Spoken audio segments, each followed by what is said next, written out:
కాకినాడ జిల్లా పిఠాపురం నియోజకవర్గంలో గొల్లప్రోలు మండలం కొడవలి గ్రామంలో గ్యాస్ సిలిండర్ పేలి పోలవరపు చంద్రరావు తాటాకు ఇల్లు పూర్తిగా దగ్ధమైంది. ఈ ఘటనలో పూర్తిగా గృహ ఉపయోగకర వస్తువులు, బట్టలు అగ్నికి ఆహుతయ్యాయి. చీటీలు పాడి తెచ్చుకున్న నగదు, పుట్టింటివారు ఇచ్చిన 7 కాసుల బంగారం అగ్నికి ఆహుతయ్యాయని భార్య లక్ష్మి బోరున విలపించింది. సుమారు 10 లక్షలు నష్టం వాటిల్లిందని, ప్రభుత్వం తమను తక్షణమే ఆదుకోవాలని వారు కోరుతున్నారు.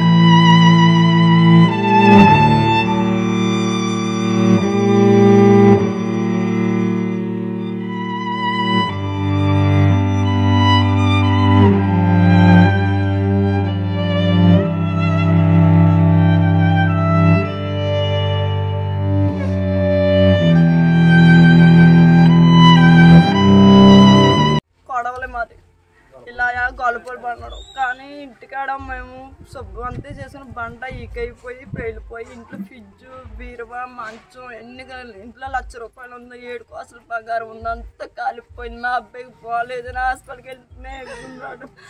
అలా ఏం జరిగితే ఇంటికి రావడానికి ఎన్ని కాల్పు ఉన్నాయి, మాకేం చేయలేదు తెలుస్తుంది. గొడ్డు కూడా లేదు మాకు, అలా మొట్టు కొడుకుంటూ ఉన్నాం. ఏం చేయాలి అర్థమవుతుంది. ఒకళ్ళు ఇంటికాడ ఉన్నా కూడా హక్కు లేనట్టు ఉంది మాకు. మీరే సాయం చేసి మీరే ఏదైనా మాకు సాయం చేస్తారమ్మా అని చూస్తున్నాం. గవర్నమెంట్ వాళ్ళు మీరు ఉన్నారు, మీరు తప్ప కావాలి లేరు, మాకు ఉన్నాక దారి లేదు.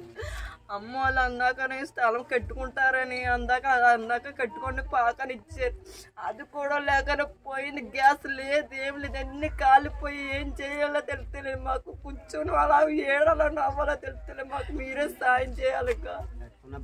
ఒంటి గుడ్డ కూడా లేదు, కట్టుకుని గుడ్డలతోనే ఉన్నాం. మీరే సాయం చేసి మీరే ఏదో చూపించకపోతే మేము ఏం చేయాలో తెలియలేదు. Please do like, share, subscribe.